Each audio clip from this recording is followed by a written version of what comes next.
और भी बहुत सारे लोग खड़े हुए थे। उसने दुकानदार को कई बार बुलाया, लेकिन वहां पर भीड़ इतनी थी कि दुकानदार का ध्यान उसकी तरफ गया ही नहीं।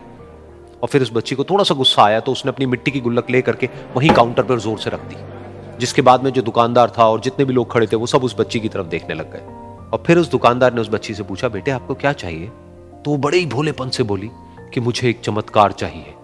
ये सुनकर के दुकानदार को कुछ समझ नहीं आया, ना ही वहां पर जो लोग थे उनको कुछ समझ में आया, और सब उसकी तरफ देखने लग गए।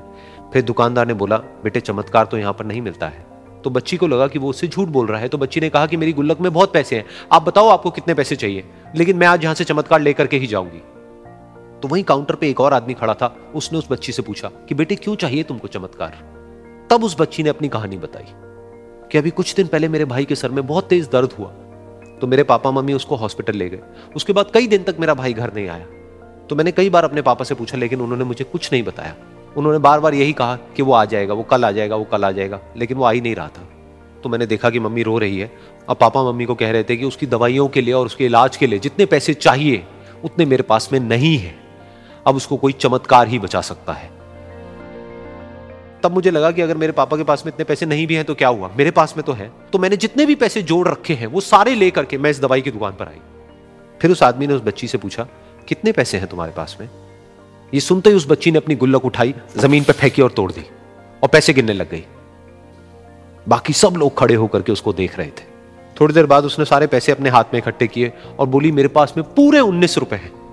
वो जो आदमी वहां पर खड़ा था वो थोड़ा सा मुस्कुराया और बोला कि अरे तुम्हारे पास में तो पूरे पैसे हैं, इतने का ही तो आता है चमत्कार। ये सुनकर के वो बच्ची बहुत खुश हो गई और बोली कि चलो मैं आपको अपने पापा से मिलवाती हूं।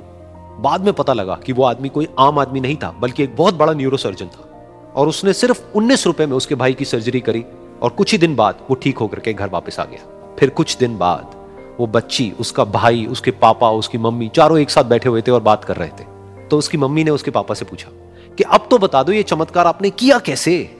तो उन्होंने अपनी बेटी की तरफ देखा और बोले, ये चमत्कार मैंने नहीं, इसने किया है।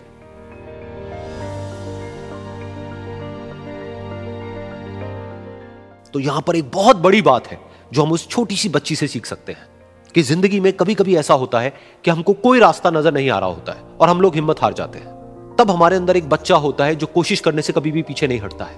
वो हार मानने को तैयार नहीं होता है क्योंकि उसको ना शब्द समझ नहीं आता है।